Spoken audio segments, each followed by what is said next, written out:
What is going on, Wolfpack Nation? Hope everybody's doing well this evening. Thank you all so much for tuning in here for another Tuffy Talk live show, baby. So with that being said, first and foremost, I mean, if you've been with us before, you know the drill. But send us the comments. Let us know who's here. Let us know what thoughts, what questions you have. I mean, again, we have so much to get to today that we're actually going to be doing just like last week. We're basically, instead of doing episodes talking about previews or whatever it may be, we're basically just going to continue on because between football, between men's basketball, women's basketball, wrestling, between Trey Turner, you name it. There's so much to get to today. There's no way in God's green earth we're going to be able to get to it all within 1 hour. So, but with that being said, and also too, before we get rolling, as always, if you haven't already, hit that subscribe button, hit that notification bell, so you're notified on all your devices whenever we do go live. And also too, if you don't mind as well, if you enjoyed this live show, hit that like button for us, and we'd really appreciate that. And follow us at Tuffy Talk Now on Twitter and Instagram.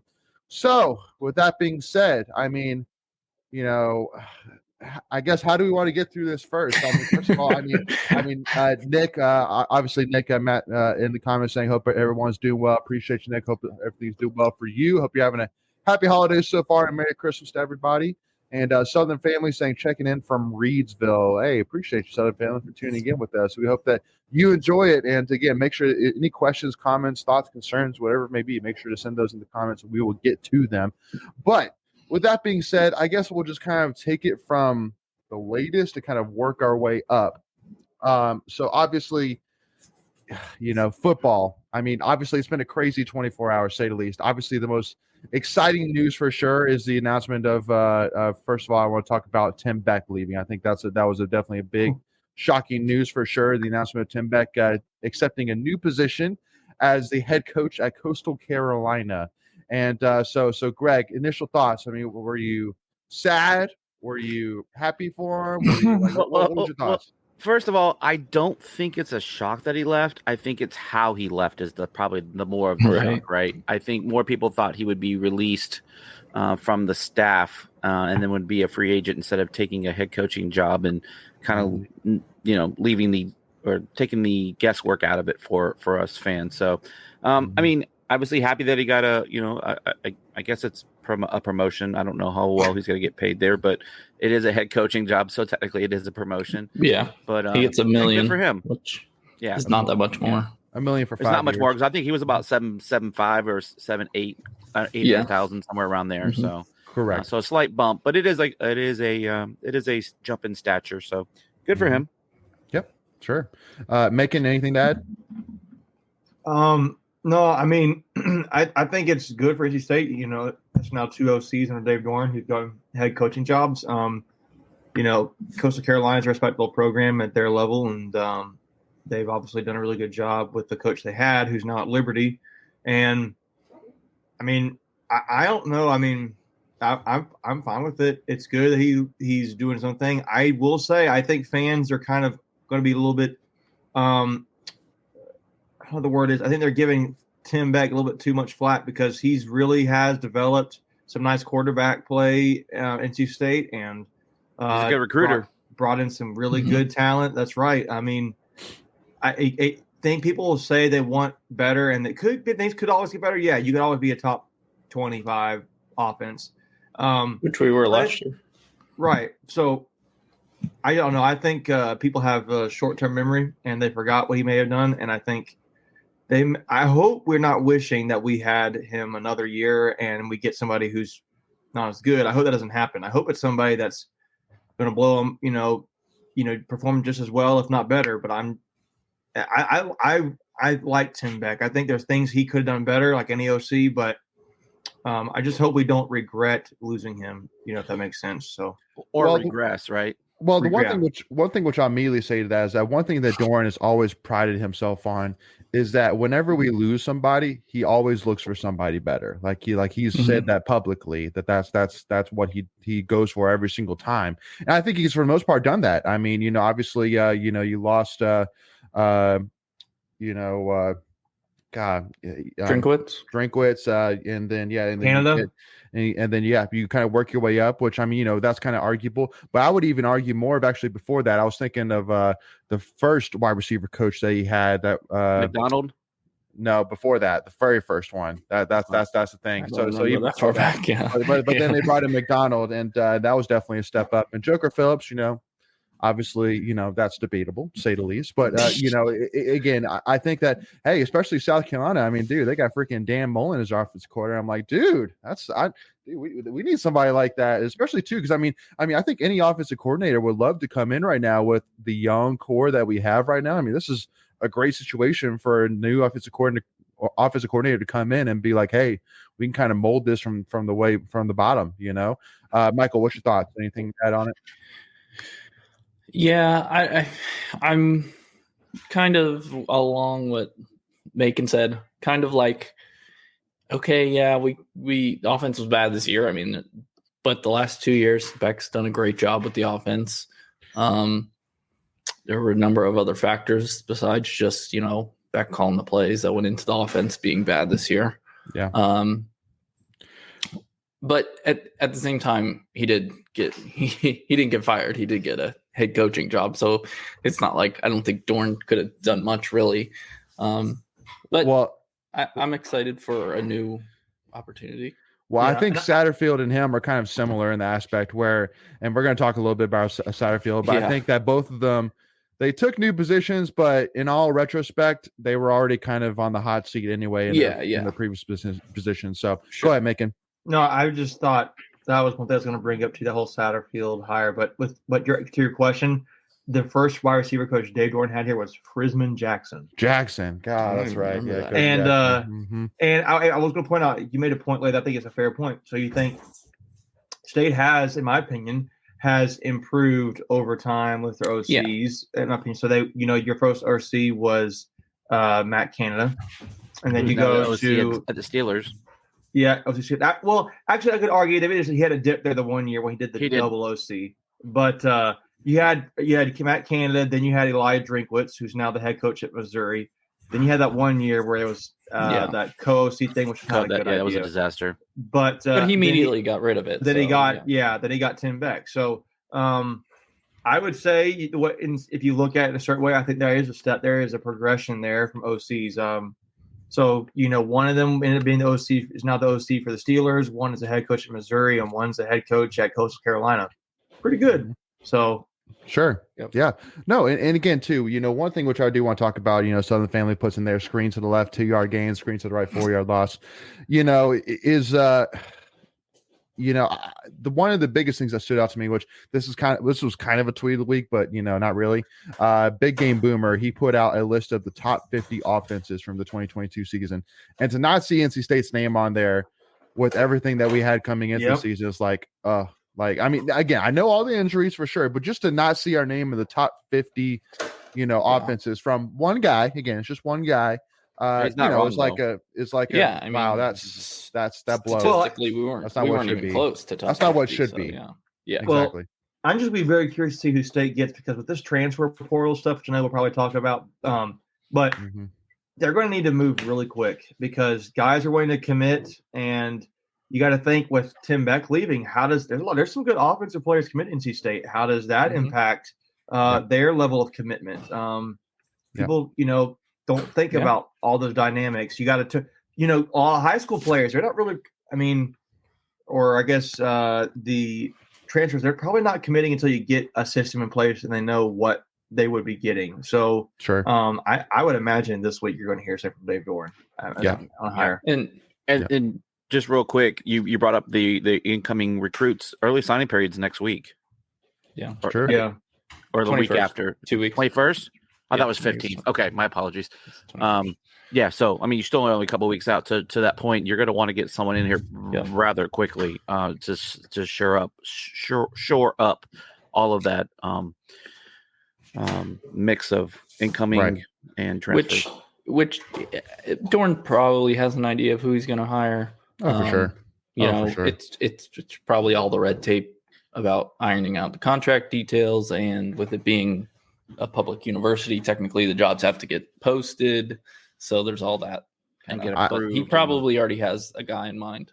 I also don't think that this comes to a shock either. I think Dorn already knew that this was going to be in the motion one way or the other, right? Yeah. So I he's probably 4 steps ahead of us right now. Yeah.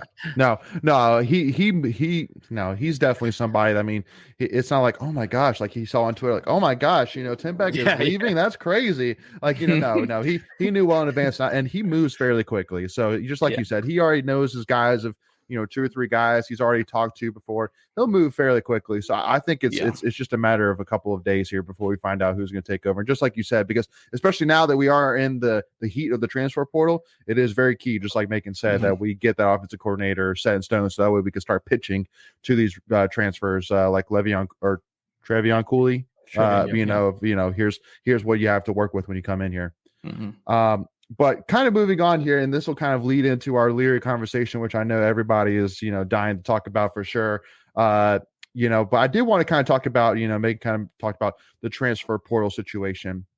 And the first thing which I got to talk about, because this is not the, Colorado Buff, live show, whatever it may be, but dude, Deion Sanders, man, like, I mean, he is single-handedly changing college football. That's all I'm saying. Like, this guy, literally within hours, within 48 hours of him getting announced as the head coach, he's had over 200 different transfer portal players reach out asking to come to Colorado.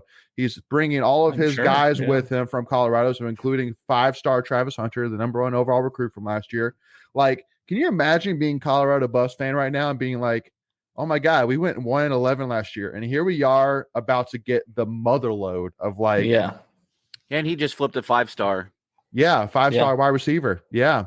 So I mean, it's from this year's class, and it's only going to get better for Colorado. But again, it just goes back to like, let me put something out here.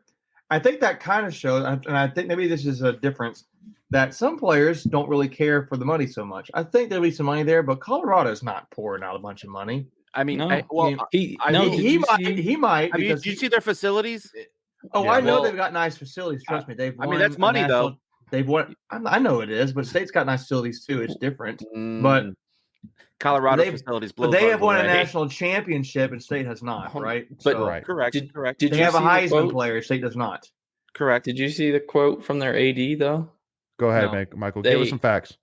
I can't. I got it. Okay. He said somebody asked him on being able to make the hire so quickly and where the money was come from. And he said, quote, "We don't have the money yet, but I know we'll have it. So I'm not worried about that piece."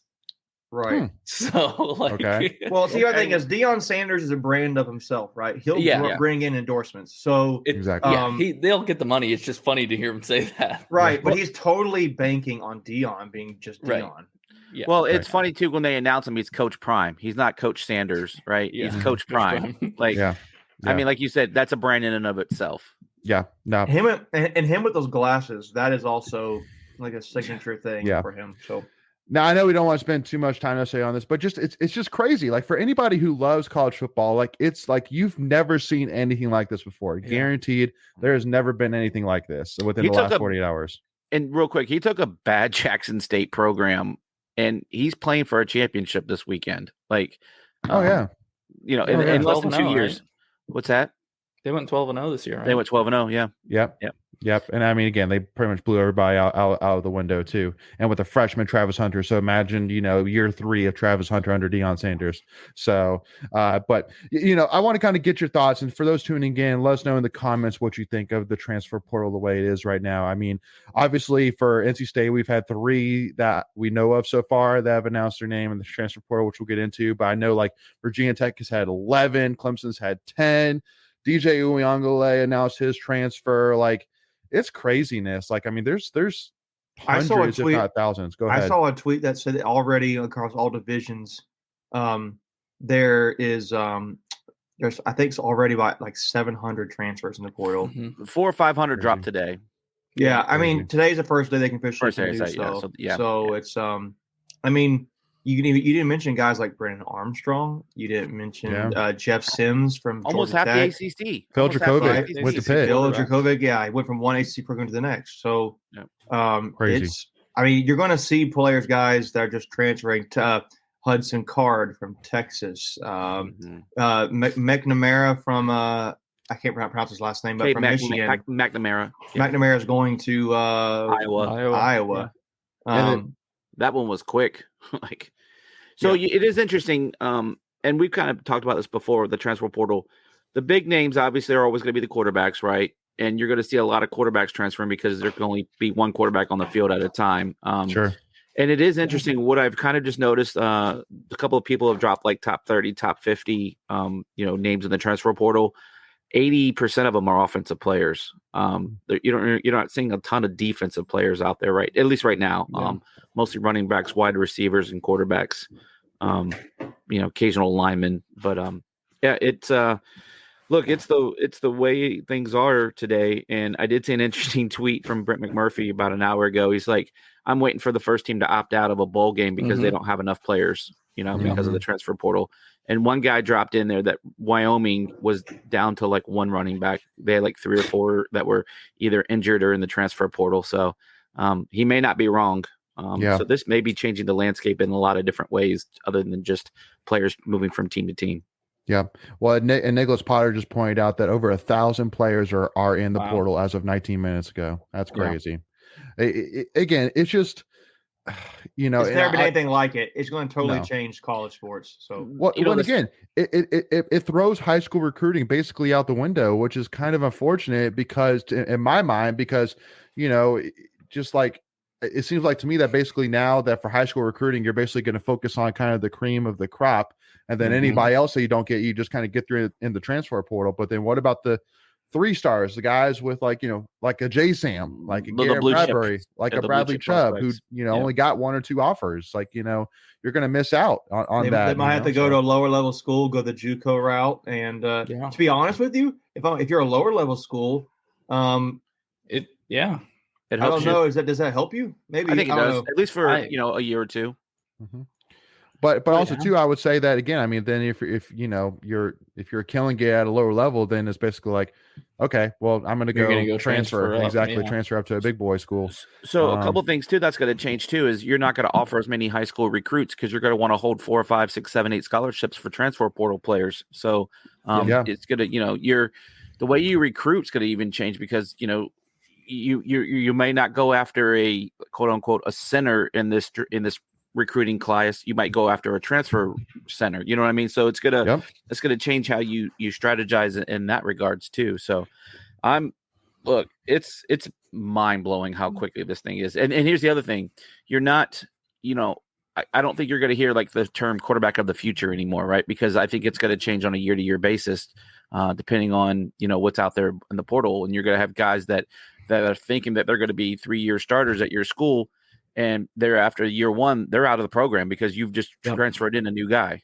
Right. Exactly. And that's potentially somewhere that losing Beck could hurt us because he's been so good working with quarterbacks. Obviously this year we had 4 different quarterbacks win a game. So I don't know. I don't think you're doing that without Tim Beck, to be honest with you. Yeah, so I would agree. Yeah. And that's the other thing that I'm sorry, there is 2 sides to the coordinator, right? And with Beck, there was 3. It was the recruiting, it was the development, and then the in-game coaching. So if you're good in 2 of the 3, maybe he's your best option out there. So I agree with what Macon said. People may regret, just going strong on Beck, but time will tell. Well, exactly. And I mean, I would say to that, you got to trust Doran for sure. I mean, then that he's never done us wrong, especially with the coordinator side. He's brought in great guys. I mean, look at Tony Gibson. I mean, golly, has that worked out? So, just got to trust him there. Trust to bring in the right guy, and then we'll kind of take it from there.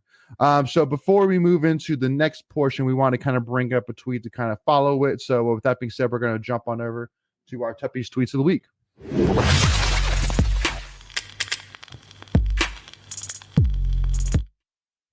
All right, so obviously the news today of obviously Josiah Provolone. I guess what it's funny. Didn't he originally come in as a wide receiver? Or am I getting him confused? He did. He was always been a wide receiver, right?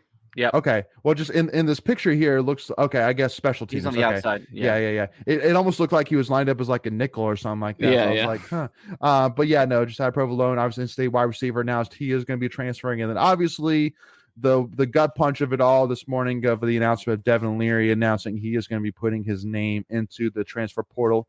And just like who was it that said it here? Squid Head said Devin Leary's already been announced pretty much publicly on 24/7 as the number one transfer player on an ESPN article that they read that earlier today. So definitely crazy for sure. I mean, so kind of my thoughts on this is kind of two-sided. I mean, obviously a lot of this is speculation, but one side of me says maybe he did this not only for the benefit of himself, but for the benefit of NC State as well. And this kind of goes immediately into a comment that I made today when I originally heard the news about Devin Leary, which got a lot of pushback, which is this to me has a lot of Russell Wilson vibes to me. And let me explain that for those. So is that, first of all, I do want to say I completely agree that, I mean, obviously with Russell Wilson, there was a lot of pressures of that. He was looking to go to pro in baseball? Was he looking to come back? Like if in that, but also too, like, so let me kind of throw out a couple of similarities. First of all, I think it's pretty obvious that Doran prefers to run more of a dual threat offense. He prefers to have more of somebody like an MJ Morris, like a Jacoby Brissett, rather than a pure pocket passer. Now, I mean, if you have a guy like Devin Leary, you're not going to say no to it. You're going to design your offense around him, but it's just not his preference. And so same thing with the O'Brien era. You had Mike Glennon, who was basically a second coming, at the time looked at as a second coming of Matt Ryan, who he, went all the way to, top 3 in the country with. And so he was kind of looking at it as, well, if I bring you back for 1 year, I'm going to lose 2 years of this guy that was a 5-star big-time recruit. That is the exact build and look that I'm looking to build an offense around. Well, same thing here. MJ Morris, you can have 2 or 3 years of MJ Morris, or 1 year of Devin Leary, when MJ Morris, we've seen what we have out of him. And more likely, if we bring Leary back, MJ might transfer. So it's kind of it's kind of a weird circumstance. Now, I don't know if that necessarily went into Devin Leary's decision or not, being like, well, I don't really want to come back and, kind of murky the waters and be like, who the heck knows how this is going to come out.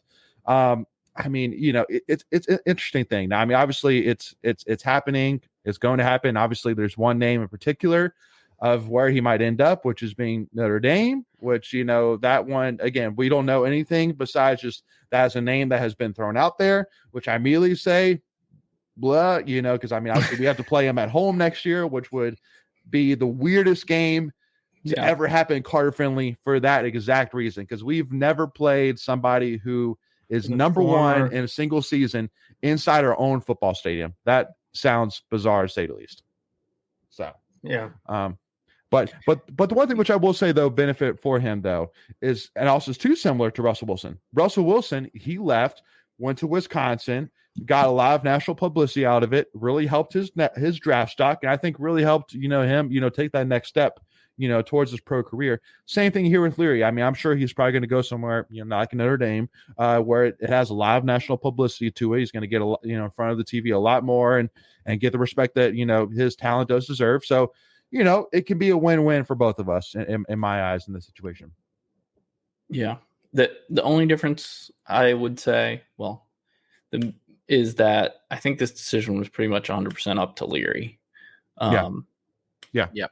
Oh, yeah. And if he wanted to come back, he'd be back. So, yeah, I think that's the biggest difference. Yeah, where O'Brien more or less allegedly, we've only ever heard one side of the story, because O'Brien's never really spoken publicly about what his thought process. But according to all things that Russ said, that O'Brien told him, boy, you ain't good enough. Remember that he did that whole Southern accent thing. That was the worst imitation. But I agree. I think if Leary really truly wanted to come back, it would have been, I think Doran would have welcomed him with open arms, no doubt about it.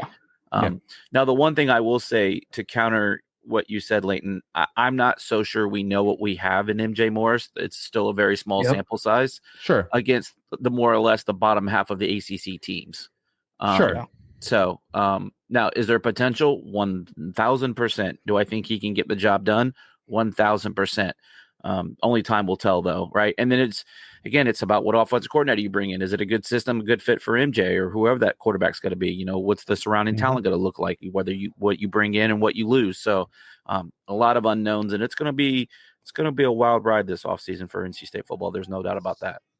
Well, and again too, I mean, I would say, I mean, even with Mike Glennon, I mean, he didn't necessarily. I would say actually, luckily enough with MJ, you actually have a couple of games where he started. While with Glennon, you didn't have that. So you were just going off of that. I mean, this dude's 6'8" and can throw a ball 80 yards. Like okay, he's pretty good. So, but yeah, no, the potential is 100% there. And I would say the biggest thing, which is kind of beautiful, is that Doran can basically go and find the offense coordinator which best fits his offense and best fits MJ. Yeah. There's not a question of, well, is Leary coming back? So do I need more of a pocket passer offensive coordinator, or do I need more of a dual threat guy? Like, we can come in saying you are going to quarterback MJ Morris. So that's what you're going to have. So, yeah. I think I will say, though, again, I think State still needs to go out in the transfer portal and get the best quarterback they can find. Absolutely. Because MJ does not need to think he's got this cat in the bag kind of thing. No. So, No, you want him to have that desire, right? That motivation. You don't want them to just kind of just settle back and like, well, no one can compete with me, so I don't have to try as hard. No, absolutely. Not that I think he's that kind of kid anyway, but no, definitely not. Well, and again, too, I mean, I think that for especially too, I mean, with how many quarterbacks there are in the transfer portal, I mean, sure, go after one, but now you know that, okay, I'm going to go get another dual threat guy just like MJ, so that way, if something happens to MJ, then we got a guy who fits right into the system we can throw right in. Well, we proven we need 4 quarterbacks in a season. Yeah, so. Yeah, no kidding. Golly, no kidding whatsoever. I was Justin Cook threw out there. McNeil from Oregon is in the transfer portal. Jabril. Sorry, Iquanu. Okay, Jabril McNeil. Both of them just did announce. Now Iquanu's brother from Notre Dame is also transferring. Yes, the linebacker. Oh, dang. Okay, so interesting. Yep. Wow. Yeah, that'd be big. Now, the one thing which I do want to bring up, D-Root brought up, is Eric McLean's tweet about the power rankings and having UNC at 3 behind FSU and Clemson, and having us at 6. It's like I thought at first he meant losses in a row, but apparently that was his actual power rankings. I mean, to me, that was like good try again. Like, seriously, you and I weren't watching the same, which we got to talk a little bit about that, and which we got to kind of move into a little bit of that here. First thing I do want to say is that, at least me in particular, and at least from me knowing Greg, Macon, and Michael here pretty well, I would say that for me and for all of us, that we value the UNC rivalry a lot. And at the end of the day, I am always going to be one that, I mean, definitely my thoughts are definitely not primarily around UNC, what's going on with UNC, but it's kind of like, a little bit of Salt Bay, where it's like, hey, if you could sprinkle in a little bit of a UNC men's basketball loss or UNC football losing in a championship game, hey, I'll take it. That sounds awesome. I'll love it and I'll enjoy it and I'll bask in it 100%. At the end of the day, I mean, it's a rivalry. It's a great rivalry. And I think that this UNC football game a couple of weeks ago proved that, I mean, it's right up there with some of the best rivalries, in sports. And everybody who watched it from a national perspective agreed with that. Go ahead. I have something. No, we did lose a family member today. Yeah. Tony Grimes left. So we did lose. We did lose a brother in the family. Yes. So R.I.P. to that family member. No, R.I.P. to Tony Grimes, poor guy. Yeah, no. Tony Grimes' Carolina career. Right. He was first team All ACC, right? In disappointment, yeah. Yeah. And getting burned. Yeah, and getting burned. Yeah. No, so I know that a lot of State fans might have we're coming back, all of our UNC tweets and saying that why are you worrying about them? Worry about yourself. And it's like, hey, listen, I'll stick, because part 2 of me is saying, hey, I love seeing the UNC Twitter accounts, come back at me. I'm like, sure, hey, I love it. Again, I love the State UNC rivalry. Like, and I feel like all NC State fans should. It's a great rivalry. I mean, as long as it's respectful, hey, enjoy it. Sure, let's talk some smack. I don't care. Again, we talked about it last week. That's what makes a rivalry a rivalry. Yeah. If you just go, oh, good game, good job, guys. Game. Good, yay, sports ball. Like no one cares. Like, no one cares. Yeah. So, and especially too, I mean, because there's only maybe been a few times, maybe ever, in the NC State / UNC history where NC State, for the most part, has been riding pretty high as of recently, obviously with football winning, women's basketball beat number 10 Iowa, men's basketball, against Pitt, but we'll talk a little about that later. But still, I mean, for the most part, we're still in the upswing for sure. What was that lane? A little bit,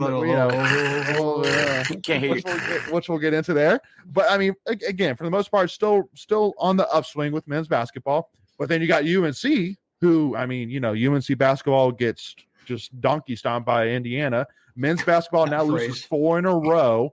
And then football loses, terribly to a backup quarterback, which I loved. Somebody tweeted out saying that it's a kryptonite, obviously, for UNC to play backup quarterbacks. Like, if you're struggling against UNC, just put in your backup quarterback. Did anybody else see Mac Brown's quote? I think Michael did. I think it's also He was like, yeah, we didn't even prepare for Caleb Klubnik. We didn't think he'd come in. I'm like, everybody knows there's a QB battle going on. Like, here you go.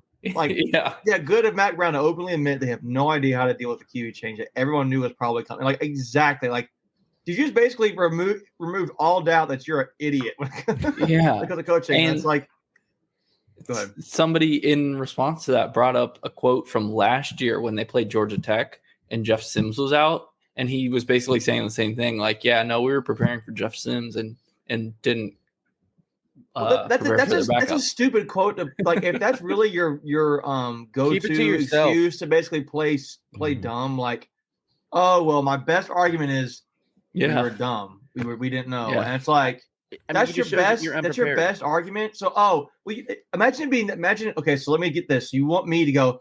Oh, okay. So he just didn't prepare. So if they had prepared, they would have won. That's exactly. Yeah. Right. Yeah. Because it's ridiculous. Well, and again too, it just goes back to that guy is getting paid a lot of money. He supposedly has been coaching a high level football for a long time. So I mean, how does he not know better than to look at and go, there's a good chance we might not. But he wears Air Jordans, Layton. He wears Air Jordans. He's at like 75 years old. He's just so cool. Yeah. No, exactly. I know. At least he's got the cool TikToks where he throws the shoes up in the air and then sits on the chair and then has the Jordans on. Hey, at least he has that, right? And at least he has the Texas National Championship trophy, right? We're proving right here again how much we like trash talkings. And real quick, and we kind of said it last week, and I think it needs to be said again. Look, if you choose that school for football, we honestly don't want you, because it doesn't make any sense. You don't understand. It doesn't make any sense. Yeah, like why? Like for what? It just and again, literally, I literally said Drake May going to Mac Brown was the worst thing to happen to Mac Brown, because now that Drake May prove to us that yes, you know what? Maybe from a talent wise, he actually is better than Sam Howell. Shockingly enough, I mean, I didn't believe it. I said that was phony. That was false. That was fake news. But man, that might be true. Man, if they do not do something with Drake May, then you're gonna go. Who can you do something with? Peyton Manning? I honestly think they've lost a third of their. I know they've lost a third of their starting defense to the transfer portal already. Yeah. A third of their starting defense? Yeah, well, not quite a third. Fourth. How many? A third. A good bit. Okay, who's all to the list? You already know already. Yeah, so their linebacker, they're really decent linebacker. I don't remember his name. I saw he was Conley. No, Dilworth. Rah. Yeah, Dilworth. Yeah. Oh, Dilworth. Now, he was a guy State did recruit. I will say that. But and then Kelly, the guy that blew his hamstring out. No. Cameron Kelly. Yeah. And then Tony Grimes. So there's 3 already. And there could be more, but those are just 3 that I saw right off the bat. So. Yep. And I know Greg too, by the way, and I'm kind of keeping up with it as well. The women's basketball you picked up game. On that on my iPhone. I can see it from I got it on the TV too. Yeah, my apologies. It's not anything anyone has said. I'm not taking any bad takes off you guys. No, you're good. You're good. It's the frustration. Yeah, so I'm looking here. Jacoby Criswell, Raw Dilworth, DB Dontavius Nash, running back Devin Lawrence, who was Dexter Lawrence's brother. Yeah. And that was it. Is. But, he left the family too. He left. He couldn't take it anymore. Yeah. No, and it kind of lends to So Nick asked the question, do we think Drake May will transfer? I mean, money talks, but that's the only reason he's leaving. Money talks. He's a UNC that family guy. legacy there. Yeah. No, he's not leaving. I mean, no, I don't think he's leaving. I think he's still got Phil Longo there. They still had the number one passing offense. Mm-hmm. It still blows my mind they brought back Chiswick. Like, he wasn't good the last time they had him. Why would you think it's going to be any different? And that's the problem. That's the problem. I mean, if he's there, he should stay right there. He can't be Superman all the time. He just needs competent defense, and he would have been the Heisman finalist, right? They just announced top 4 Heisman candidates. He's not in there, and it's because their defense sucks. Trash. So I think the one thing that Carolina and State to a little bit of a degree, but I think the difference is Dave is willing to change staff. Mac is a ride or die kind of guy, and he's not innovative. He's not bringing in new, younger, coordinators and all that. He's just bringing in retreads. Whereas, Dave's brought in younger guys, and that they've developed into coaches. Like, when was the last Carolina coach that they brought in developed from a coach? From a coordinator to a head coach somewhere else? It hasn't happened. Yeah, so. No, that's true. That's a good thought. Well, and again, too, I think that for one thing that's going to really hurt for UNC, actually, which is kind of a Sam Howell 2.0 a little bit here, is that Drake May is going to lose his number 1 and number 2 weapon. And when I say number 1 and number 2, I'm saying he was that good and he was that involved that, I mean, he basically was their number 2 and number 1 wide receiver in Josh Downs. That's going to be a big loss for UNC. Who was 2? Is Antoine Green leaving? Antoine Green, who's gone too, I think. You mean like going pro, he's graduating? He was being facetious and saying Downs was so good. He counts so good and so involved. Yeah. He was the number 1 and number 2 wide receiver for UNC. He was both options. He was both options for them. Because, I mean, Sam Howell kind of same thing, making, loves, taking that victory lap, saying, how do you have a guy that loses, 2 of his best wide receivers and his 2 running backs, and you're going to rank them in the top 10? And, I mean, same thing with UNC. It's like, listen, unless they bring a big guy in, man, Drake May is going to be, But see, that's the thing with the transfer portal, guys. Like, they are Carolina. They can offer money. I don't know how this is like, and you can literally say we had the number 1 passing attack. So, do you think wide receivers are going to come play there? Yes. So it's just a matter of. I don't think they should have. They should have no problem getting a wide receiver. Transfers. No wide receivers came to play with Sam Howell. When their 2 guys left, nobody transferred in to go play with him. Well, I can't think off the top of my head who those guys would have been, but I just don't think that the transfer portal this year is the first real year of the transfer portal, of where it's like it's not COVID stuff going on. It's I just think it's going to be a whole different ball game this year, starting this year. So we'll see what happens. We'll see what happens. Anyone with a half a brain, if you're State and you're going up to say the same wide receiver, and Carolina's using the pitch, well, we have the number 1 prolific passing offense in the ACC. If you're State, you go, they played in the Coastal, when they played 3 good defenses in a row, and I wouldn't even say Georgia Tech's that good of a defense. They had a good scheme. They had a good scheme, and but when they played the 2 best defenses in the ACC, they were junk. They were. What was Layton's word? They were donkey stomped. They got donkey stomped. Yes, sir. that's so funny. Hey, I love it. I love it. I love it too, man. You need to keep saying that phrase. You catchphrase it. Hey, I'll trademark it. Not a problem. But anyway, so I want to kind of get Logan Tate asked a question: thoughts on potential offensive coordinator for NC State. I know there's been a lot of, rumors, names thrown around, whether it's from Inside Pack Sports, Wolfpacker, Pack Pride, you name it. And again, that's definitely not our thing, kind of doing all the inside scoop. Again, we have full-time jobs that we do outside of Tuffy Talk, believe it or not. But Michael, who's one name that kind of excites you that's been kind of thrown around? So the number 1 name that I've seen the most has been, funny enough, the offensive coordinator from Coastal Carolina, Willie Korn. Yeah. So just do a little swapsies there. I like that name too, Willie Korn. That's a cool name. It's a fun name. Willie Crack Corn, and I don't care. If you look at Willie Korn, he was a player. He was a former player at Clemson. Yeah. He's a young guy. I think he's 33 years old. Nice.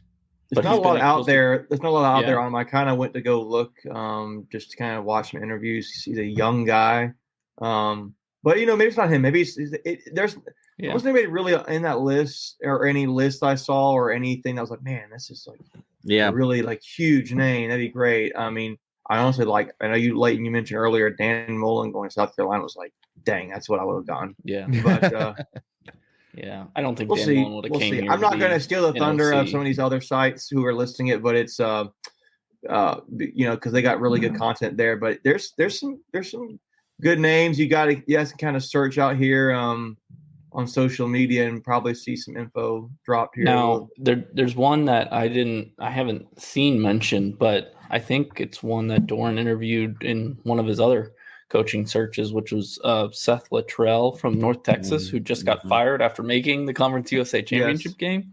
That would be kind of interesting. So yeah, I wonder if he'll circle back to him. Yeah, it's an interesting thought. Good closeout by State at the end of the half. So only down 3 going in. So nice. Yeah, because I know we were down by like 15 at some point. Yeah, we were down. And we're favored in this game by 10. And it's also a revenge game too. So come on, girls, step up. Win this game. Revenge factor here. But by the way, you're killing me tonight because I have split screen on my ESPN app. I got the Bucks on one and State on the other. So I'm trying to. Okay. Too much overload. What's the score on the Saints Bucks game right now? 3-0. But the Saints are driving. I'm sorry, 3-0 Tampa Bay. The Saints are driving. Gotcha. First possession for them. So gotcha. Yeah, and then the last thing which I want to bring up for in terms of tweets of the week here, I wanted to kind of bring out to kind of drive this home. So this is a tweet here from Des Fitzpatrick, which remind me, Des Fitzpatrick, I think he was a player at Louisville, right? Yeah, wide receiver Louisville. Yep. And he said, last thing I will say, talking about Scott Satterfield, when the South Carolina job rumors were floating around, aka for Scott Satterfield to be considered for the South Carolina job, that Shane Weaver got, he made us tweet about how well he was treating us.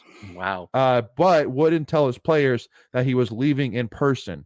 He was never honest with us. See, stuff like this, I always wonder, I'm like, why would somebody tweet this out? Why would somebody lie like this, tweeting out? If it was a lie, you know what I'm saying? Like, What do you have to gain? Yeah, what do you have to gain? Yeah, it's probably true. Yeah, no. Coaches never talk about their like mistakes, hardly. Like they'll never tell you stuff like that. You never hear it. So it's almost like, oh, well, you're being a bad sport, kind of, and it comes across like that. I just don't see why you would. Like you said, what would you gain from lying about this? Yeah, exactly. I mean, they'll bash the players. You're sour grapes. You didn't do anything. You weren't productive. You were third string. So you're just hating on them. Yada yada yada. But I agree. Look, what's the point of putting it out if it's not true? Because guess what? If it's not true, there's 102 other players on that team that can come back and refute that. Like, easily. Yeah. And it's like basically it's not like he was at the school still and he's trying to get him out. He just left. Right. So it's like he's out of your program now. So why would you then take a shot at it? I don't know. I just think it was some legitimacy to it. Well, and again too, it just comes back down to, for me, a thought of that.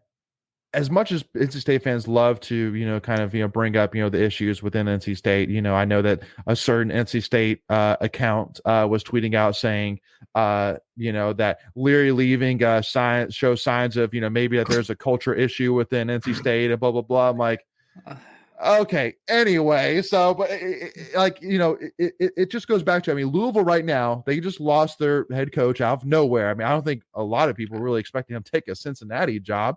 It came out of nowhere. Like there was no previous tweet. There was no tweets like, hey, there was no keep an eye on Scott Satterfield for Cincy. Like it came out left field. And so now the only thing that was keeping Satterfield and the Louisville program up at all was this recruiting class that was coming in with the number 1 running back prospect and blah blah blah. Well, now that's more than likely out the window. By the way, there's a few players at State had recruited and offered that committed to Louisville too. So that's back in the air. So Louisville, if you're a Louisville fan right now, you're going, oh my God, this is terrible right now. And then you talk about Miami, who's just trying to row up an upstream, a downstream river right now, upstream. And then or whatever. Yeah, you got it right the first time. You know what I meant.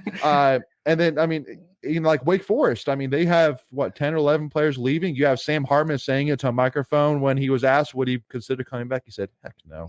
And he said that into an open microphone. So again, that's a bad look. Yeah. So I'm saying like there's a lot of programs just within the ACC you're like, dang, like that's a rough situation right now. And I mean, not to say that all things are, beautiful and Rosy. butterflies within NC State, but I mean, we have it a lot better than a lot of other programs. That's all I'm going to say about that. Leary isn't leaving because of the culture. He's No. leaving so he can probably Improve play his in the status. NFL one day. Yeah, sure. Yeah, he's more likely going to a CFP contender, someone that's going to be ranked in probably the top 10 in the preseason polls. And have his best shot. Just like, and you brought up Russ going to Wisconsin. That's going to be the same kind of thing where, Russ goes to the Rose Bowl. I think they finished 10-1, 11-1 in that year. Mm-hmm. Yep. His stock went all the way up to be a 3rd round draft pick. So let me add this too. There's some tweets going on here too. That's another school that would be I know people said you mentioned earlier, Leighton, about the rumor with basically I'm thinking of what's it called? Yeah, Notre Dame. But so there's another school that people are not thinking about that would be something he may go to, which I don't think he would. But Missouri. Yeah, because Drink wow. recruited him. Yep. You could maybe see him go there, and it's SEC football, and but that would. But I don't know if I don't see why. I don't see why. I mean, low.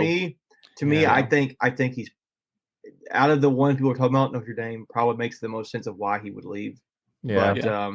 But anyways, it was a name that I thought that would be interesting. He went to Missouri, but I mean, you could even see like maybe even I don't know what Michigan has at quarterback if their quarterback has more eligibility. he's going to play next year. So yeah. Well, and again, like honestly, like the thing for Notre Dame, like everything makes sense of why he would go there. I just really don't want it to happen because we're freaking playing them at home next year. I really don't want that. It's like that is off. That is. Does he get booed? That's cringeworthy. Like, I think there'll be some of both. Yeah. Well, I mean, mean, be more cheers than boos, but I'm sure there'll be people that boo. People are going to 100% boo Notre Dame running on the field. Are you kidding me?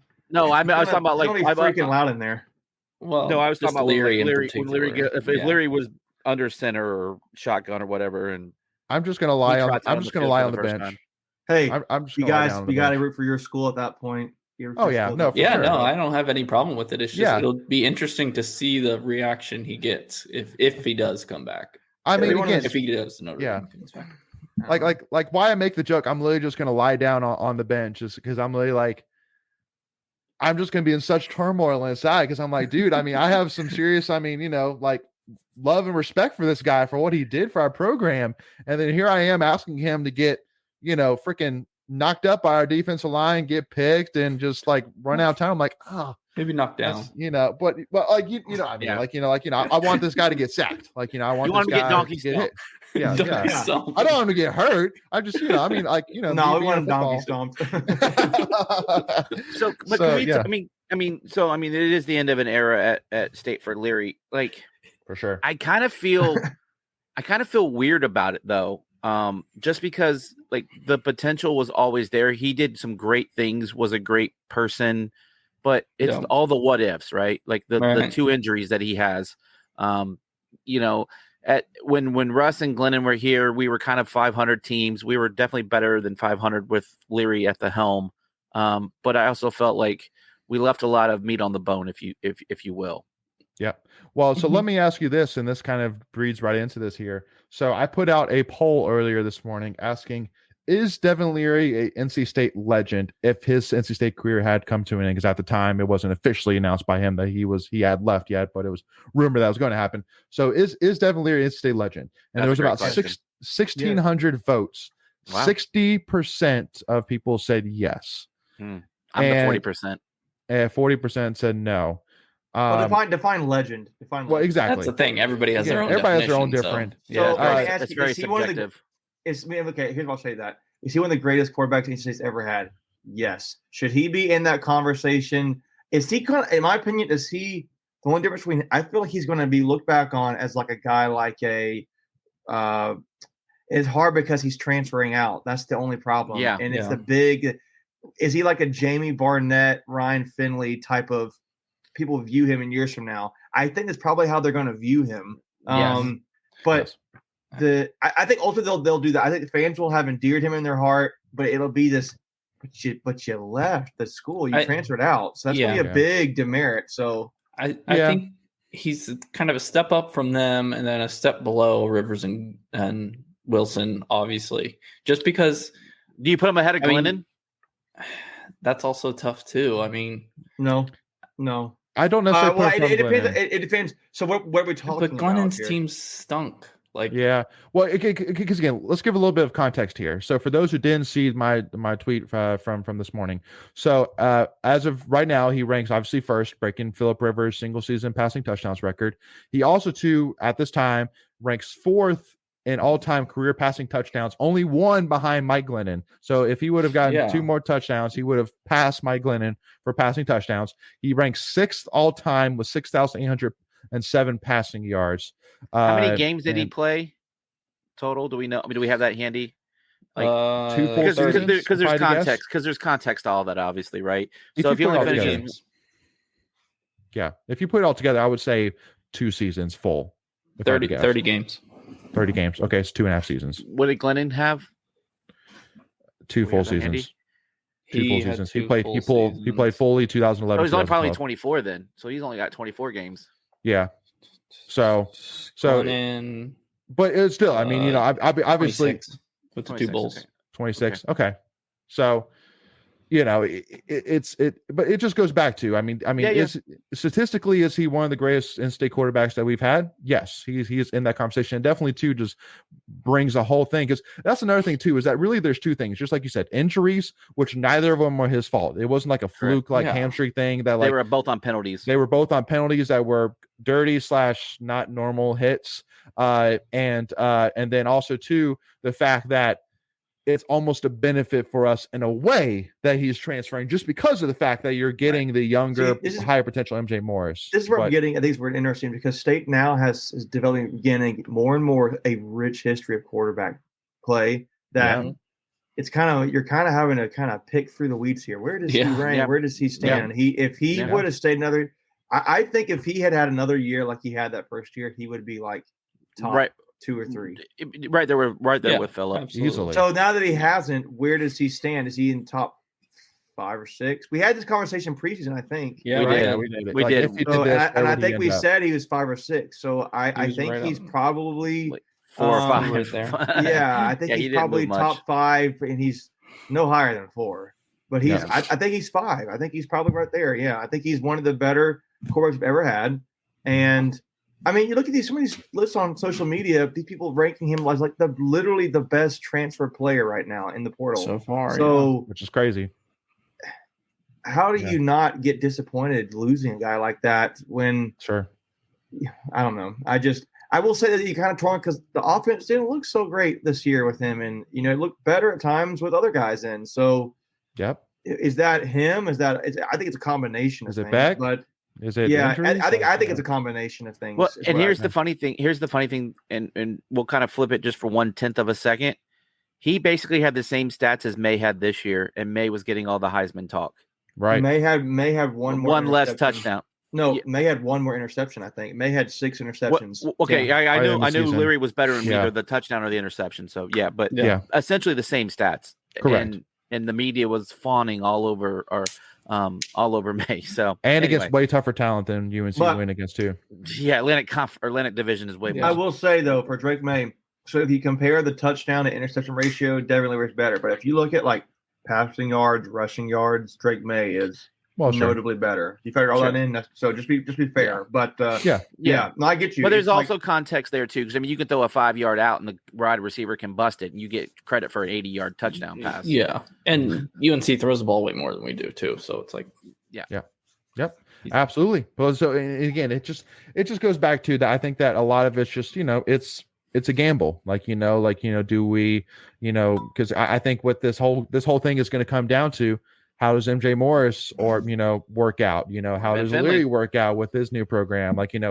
It's a big question. But at the end of the day, I'm looking at 3 years potentially with MJ Morris, 1 year with Devin Leary. This past year with Devin Leary was weird. So it's like, do you take the gamble on the 1 year with Leary, but lose the 3 years with MJ? It's a big gamble. So that's all it is at the end of the day. So time will tell with that. The one thing which I want to kind of get to kind of wrap this up, and we're going to kind of wrap this up right on time because we definitely want to again continue this live show continuation here, the after show exactly. So we got to get that recorded here. So we'll continue this with the episodes. Make sure to stay tuned for that. But the one thing which I do want to give out to, because I know Ted Carreras is begging me to bring it up, which it definitely needs to be brought up here in front of everybody. And because to kind of go into this, the first thing which I do want to say, which obviously if you haven't seen our NC State trivia episode yet, make sure to go check it out. It was a lot of fun. I really did enjoy it. But the one thing which honestly I came my biggest conclusion out of it was there's a lot of NC State fans that know nothing outside of men's basketball and football. Nothing. Right. Like at all. Which is personally why I think what we're doing is good, because we're again, our whole thing early, we're not going to just talk about the revenue sports, football, sports, right? We're going to talk about baseball. I mean, people know a little bit about baseball, but and women's basketball, but people don't know anything about wrestling. They don't really know anything about. I mean, cross country. Cross country. I mean, softball again, literally last year, and then starting this year, you're going to see a lot of. 2 years ago, we signed one of the top 5 recruiting classes in the country. So those players that we got in that class, you're going to start seeing them on the field this year. Women's tennis, men's tennis, won a national championship, right? So, I just think it's more like people go, they're like, wow, we actually won a national championship. Oh, we have other sports. Oh, yeah, wow. Like, know, like that's pretty interesting. Like I didn't. We have rifle. Okay. We have sailing. Like what I'm saying, it's like oh. Okay, we're announcing it at the game. I guess I'll clap. That's pretty cool. So it's like, I know that they need to, grow as fans a little bit. For me, because here, let me throw kind of one interesting scenario. Obviously, when you think of some of the greatest NC State athletes that have ever played NC State, you think of guys like David Thompson. You think of Phillip Rivers. Think of like Nick Wisdowski with wrestling. But like Caitlin Tuohy is somebody that NC State, every single NC State fan should know without a doubt, because she's right up there in that conversation. That's one of the greatest people that wear NC State. Go ahead, Mickey. I think you'd argue she's the single greatest athlete we've ever had. Right? She's the only. We already said greatest champion we've ever had. Greatest champion. Yeah. I mean, and at any sport, she's literally NC State. She's literally the greatest athlete. Maybe we could, or maybe not most accomplished. Most accomplished, decorated. Put it, out of anybody in this group. I mean, you could maybe argue some of these wrestlers are, but I just think you're right. Everybody should know Caitlin Tuohy. They should know her name and not forget it. So no, absolutely not. And again, so that's why I mean, there was a couple different people, which again I won't ever point out who it was, but I said, can you name me the star of the cross country team? And they were like, I have no clue. No clue. I thought the funniest thing was. Go ahead, Michael. The question nobody knew was how to spell Miss Wolf. I know. I literally, I'll tell y'all. I literally messaged the cheerleading Twitter page. I was like, just so y'all know, nobody knows how to spell Miss Wolf, and that's why, because my wife was like, "Why did you have so many repetitions of the same question?" There, I'm like, because it was hilarious. Because it was good. It really made a point, but also too, you made it a theme. I made a theme, but also too, because the last time I asked, she spelled it MSWULF, and I was like, no, dang it! Like I really thought I was finally going to get one spelling it correctly. So real quick, like 5-second story. So my nieces were up from South Carolina this weekend, and I took them to the Red White shop, and I let them pick out one item each. I have a teenage niece and a 7-year-old niece. The teenager went and got a beanie. She's like, I want a beanie. I was like, go get one, and then the other one's like, I don't know what I want, Uncle Greg. I was like, well, here, there's a Mrs. Wolf. She's like, cool. Okay, I'll get that. And she got one, and then she named it like something in the car. I'm like, no, it has a name. She has a name. It's Mrs. Wolf. I said, you know how to spell it? She goes, WOLF. I was like, no, it's Wolf. WUF. Give me the meaning back. Yeah. No, exactly. Anyway, So I mean, so basically making the point that again, I definitely cannot stress enough that, I mean, again, and Ted, I want to say to you, all we're saying here is that softball is on the rise up. Wrestling has been on the rise up. Softball is coming with it, as well as swimming and diving, as well as cross country. It's already up there with back-to-back national championships. 2 of NC State's 4 national championships of all time are now in cross country, and 2 of them are in men's basketball. So again, it just goes back to, I just beg all NC State fans, cannot beg them enough, to get involved in these other sports. Wrestling get involved. By the way, it's $35 for season tickets for wrestling. Yeah. $35, and you get Wolfpack Club season ticket. A season ticket. $35. to That's literally crazy. Yeah, one it's of like the greatest dynasties states had in a sport. Yeah. And it's at Reynolds, so you That's get to worth go hang it out to in Reynolds. to buy it just to get the points, That's like what towards I'm your doing. football Yep. tickets. Yep. Exactly. And I didn't even think about that. That's a good point. How to do Yeah. that. And then as another side note, state women's basketball has just taken the lead. Yep. Let's go. Yeah. Let's go. Beautiful. So I know we probably didn't do that justice, Ted, and but hey, let's give Mr. Hidley his props real quick. Yeah, and Trumbull, right? Trumbull, you got it. Yeah. So Trent Hidley and Isaac Trumbull. So for those who don't know, NC State Wrestling competed in the 2022 Cliff Keen Las Vegas Collegiate International. So it's basically kind of like Vegas. a national championship version where basically all these different teams bring their wrestlers and they compete, basically a tournament against each other. And Trent Hidley and Isaac Trumbull in their weight class, I think Trent is in the 184 and Isaac's in the 197, won their respective weight classes. So basically establishing themselves as one of the definitely top 10, definitely top wrestlers in their weight class in the country. Yeah, potentially 5 as well. But even 2, Andrew Davidson, who was an underclassman, actually, he was super impressive. And Ryan Jack, there's only one wrestler that we have right now that is competing as a starter that is a senior. We only have one guy that is starting right now that is a senior. And all of the wrestlers are in the top 25 in the country in their weight classes. I mean, that's what we're saying. And that on top of Pat Popolizio he's probably in his early 40s, or late 30s. Yeah, and, he's not and old. don't shoot me, Pop, if you're actually in your younger 30s. I'm sorry about that. 25 I'll years get old. it for you. I'll get it for you real quick. He's at least in his late 30s. I do know that. But I mean, he's going to be NC State for a long time, folks. He's already said that I'm not looking to go to a Penn State. I'm not looking to go to Oklahoma State. He could have, but he said, like, when somebody asked, like, are you going to leave for one of the big guys? He said, and I quote, "We are one of the big guys." I'm not going to go anywhere else. I'm going to get exactly here where I'm going to get there, and even more, because this is my program. This wasn't somebody else's program. So, again, I just cannot say it again. Get involved, whether it's baseball, softball, wrestling, tennis, gymnastics even. My wife and I love going to gymnastics meets. Got to definitely go support them. So support all NC State sports. It's cheap, just like Greg said. $35 for a season ticket for wrestling, and you can get just as great of deals for any other sports. And they go, hey, they're all Wolfpack Club. He should be early 40s. He graduated in 01, so he's probably 21, 22 when he graduated. So you're at 21 years from there, so he's probably anywhere from 41 to 43, somewhere in that neighborhood. I was probably close enough. Yep, close enough. Yeah, Macon, go ahead. What was your point? I don't remember. You guys keep going. Okay, it's all good. All right, Wolfpack Nation. Well, first of all, I do want to say once again, thank you all so much again for your support. We hope that you're having a great holidays and Merry Christmas so far. And again, we're so excited here to obviously, again, we're going to talk a lot about the Mayo Bowl and the upcoming game against Maryland here in the Tuffy Talk continuation. So again, and we have men's basketball to talk about too. Men's basketball, definitely got to talk about that too. And obviously talk about Trey Turner as well. So if you want to make sure you don't miss out whenever we release those episodes and any other episodes, any of our watch parties we're going to be doing more of, any of our live streams, all you have to do is click that subscribe button, hit that notification bell, which is free to do. And that way you're notified on all of your devices whenever we go live or release any episodes, whatever it may be. And if you enjoyed this episode, if you wouldn't mind, please hit that like button so that way we know that you enjoyed it, and we would really appreciate that. And also, too, if you haven't already followed us at Tuffy Talk Now on Twitter or Instagram, we appreciate that as well. We'll see you all soon. Thank you all so much for your time. And as always, go Pack, baby.